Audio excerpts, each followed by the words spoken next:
Hey guys, welcome back to the channel again. It has been quite a while since I posted an update on this car. Quite a bit has happened to it. It seems like I say that every video, but we have done just a ton of work on this thing here lately. And I thought, well, I really need to update you guys on the build, and especially for those of you who don't follow the Facebook page. Yeah, there's quite a bit of stuff that's happened. Some of it you probably already can see. So the last time I posted, we were still prepping the car for the Tail of the Dragon trip, and I know I posted a video of me chasing one of my now friends who has an Evo 3 up and down the Tail of the Dragon, and that was an absolute blast. The car made the trip with flying colors. And we've just really been enjoying the car this year, trying to dial in the suspension, and I think we've pretty well got that all done now. We put a white line adjustable rear sway bar on it. I think it was the 24mm bar that comes with the white line mounts and everything. So that was a pretty nice piece, and using those, we've really got the rear suspension kind of dialed in. So it's very neutral. I can get just a little bit of oversteer power on if I want to, which is an absolute blast. And I don't know if I've ever really done a video on the suspension on this car, but it's completely done. Every single bushing in the car is polyurethane, so there's quite a bit going on with it. We've got the white line rear sway bar end links. We've got the white line rear sway bar. Like I said, every single bushing in the car is either white line or energy, or I think I've got some Super Pros in here. But yeah, there's no stock bushings left. It's got a caster kit on the front. It's pretty much as built as it can be without going to crazy billet parts and changing geometry and stuff like that. It's as built as you can go on the factory geometry. So anyway, the car did great. Drove it all summer, and we decided to take it to the shootout. And kind of in the last couple of weeks, the truck and trailer we normally use was unavailable. So we thought, well, if we're gonna go, we're gonna have to drive. So one thing that I learned from driving the car on the trip to the shootout was that for me personally, my ankles get extremely tired just holding the same position. So I really wanted to do some other modifications to the car, like add cruise control for being able to go on trips. And so we ended up this was all supposed to be my winter projects, but we ended up knocking them out over the fall. So the car now has, well, you can see I've got a 3-inch intercooler pipe now. I finally got my Alpha Lock put in there. The throttle body is now a Bosch Motorsports 68mm electronic throttle body. And you can see I've got that Torx bolt-on clamp on there, which lets me run these nice couplers instead of the silicone ones, because we've always had clearance problems with that brake master cylinder. So I really wanted to go to a 3-inch hard pipe here, because when I can run that coupler, I'm not going to get a whole lot of flex out of this. I mean, it can move around still, but it's not gonna like change shape under boost. So once we had that done, I ended up hammering out a divot in the pipe so that it would clear the master cylinder. And there's a decent amount of clearance there, and that pipe never even comes close to touching.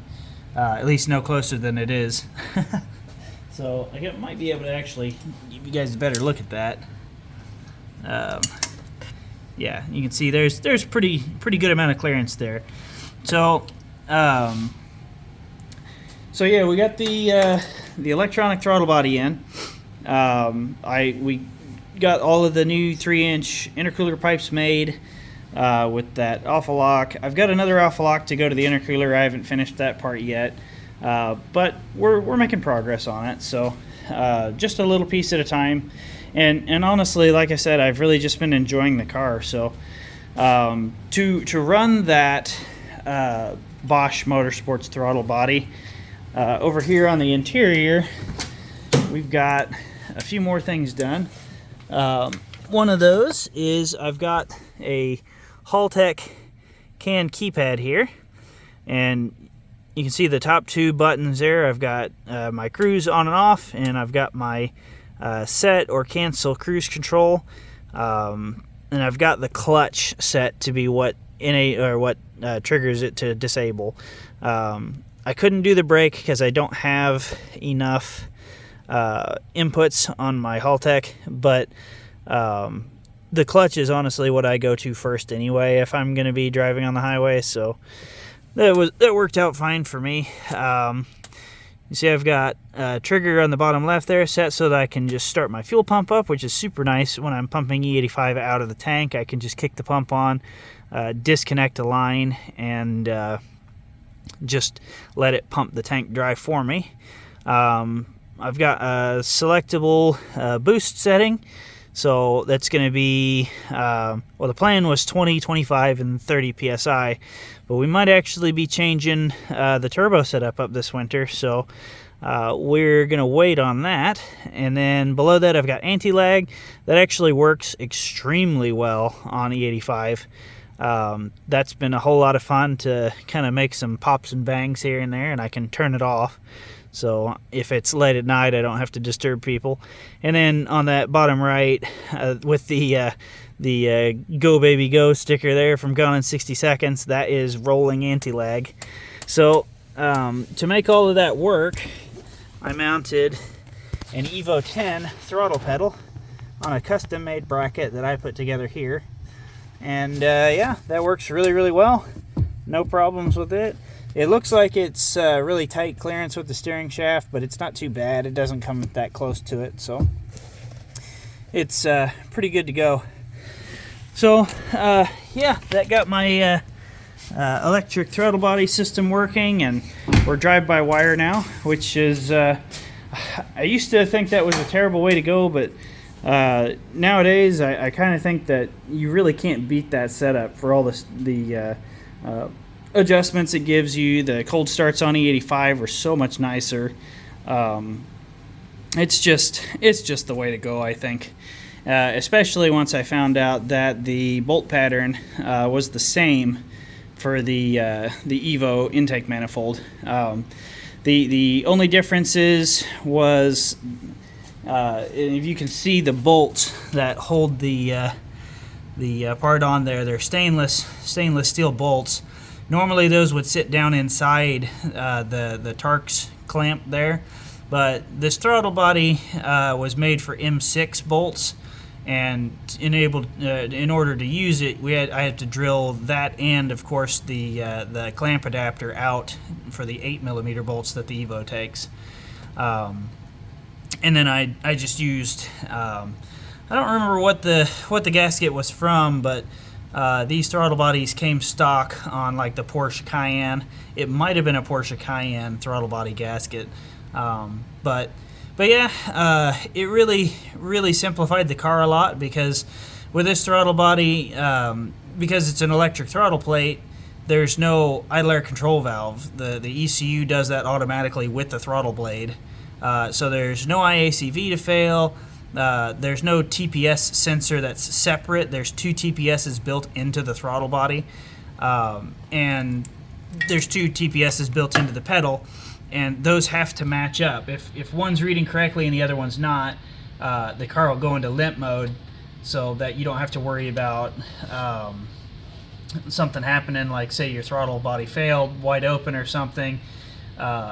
With this system, if the two TPSs don't sync up, it shuts the car down. So it's a pretty nice thing to have. That's one of the big differences between this and a cable throttle. If your throttle cable jammed on a cable throttle body, I mean, you pretty much just have to hang on for the ride there. I mean, you can shut the ignition off, obviously, but with this, if something jammed the throttle plate open, the TPSs wouldn't synchronize, because the throttle blade would be reading something different than the pedal, and it would shut the car down. So these are actually quite a bit safer than the cable throttle bodies, and there's really no noticeable difference between the two in practice for driving. I mean, it's milliseconds of actuation time. So it's pretty cool setup. I really like it. That's been one of the cooler mods that I've done to this thing, I think. Especially, I was pretty proud of this. I took the stock plastic pass-through that clips into the square hole on the firewall, and I removed it from an old throttle cable I had that was broken. So I just clipped the cable, and then I pulled that piece off, drilled it out, and then I ran the wires for the throttle body right through where the old throttle cable wire used to come through. So it's pretty slick, and then it plugs in right down here. So it's a really cool setup. I really am a big fan of it, especially given the cost savings. A replacement IACV for an Evo 8 throttle body is like $400 new from Mitsubishi, and a TPS is like $200. And that's not even including your throttle body. This entire throttle body is only $160 on Summit, so it's quite a bit cheaper as well. But yeah, it's a pretty killer setup. I think it's pretty cool. So it snowed early this year. All the roads here in Indianapolis got salted, so unfortunately that means that we're done driving the car for the year. But it also means that we get to start earlier on the winter projects. So some of you guys have probably already noticed this carbon fiber airbox. This is my current project that I'm in the middle of working on. I actually just finished making the mounts to bolt this thing up, and yeah, I cut these carbon fiber panels out of a big carbon fiber piece that I bought on Amazon. And then once these were cut out, which I just used a Dremel, and was able to get the shape needed for everything to fit up, and I'm pretty happy with the fitment. I mean, it looks really good. It fits really well, and yeah, I think that is pretty hard to beat. So the reason I'm doing this is with the filter just sitting out here, it really sucks in a lot of hot air. I'm not really sure how big of a difference this airbox will make, but the intake on the car normally sucks air through that huge hole there, and the one up here, and it comes straight down through here. This goes up and then right into that hole. So if I isolate the filter, I'm thinking if it just breathes fresh air through here, I should lower my intake air temperature a bunch. And we'll see if it makes any kind of difference, but I thought it would look nice and really, hide some of the wiring and whatnot in here, and I think it'll be pretty cool. It's just something that I thought that might be a fun project to do, and it really has turned out way better than I even expected.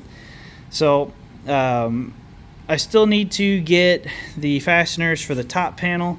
I'm probably going to use something like these push releases. They have a name. I can't think of it off the top of my head. But I'll probably put one up here, one over here, and then one kind of down here. And I think that'll look pretty good. And also, I have a Vibrant Velocity stack that is going to sit right inside here. This should be kind of flush, and then I'll have another one of these those type of clamps to go right here to attach to my intake pipe that goes down to the turbo. So I think that'll be pretty cool. I'm also considering mounting a catch can up here to this panel, and then using like a square or rectangular panel filter right here as the breather for it. And then I'll just drill holes in the side here for 10AN weld-on bungs to go to my catch can lines there. So I'm considering doing that. I'm not sure if I'm going to yet. I'm just kind of concerned about having a catch can right above all that wiring. So It's probably fine, but I don't know. I got to think about it some more. But either way, the airbox is happening, and I'm pretty stoked on it. I think it's going to look great. I've got a bunch of parts for the hot side down here coming in, and I mentioned it earlier, but yeah, we may be changing the turbo setup this year. And by May, I mean we're definitely changing the turbo setup up. I've already got something ordered, and with this part coming in, pretty much the engine bay is going to be finished. I've got a bunch of goodies coming in, and I really am excited for getting this thing together over the next couple of weeks, and I should have some pretty big updates. So we'll see. We should be stepping our power game up quite a bit. It's not going to be anything extreme. It's going to be an absolutely killer max effort kind of setup for this car. So and that's really kind of what I'm going for. You know, this is a backroads car, and occasionally I do some drag racing, and I'd like to get into autocross with it. So, and we've had it out at Putnam Park Raceway as well. So, you know, it's kind of a do everything car. I think we should pretty easily be able to run 10s in the quarter with the new setup while still having instant spool. That probably will tell some of you guys what turbo we're getting. You might be able to guess, but we'll see. Well, you'll see anyway. I already know.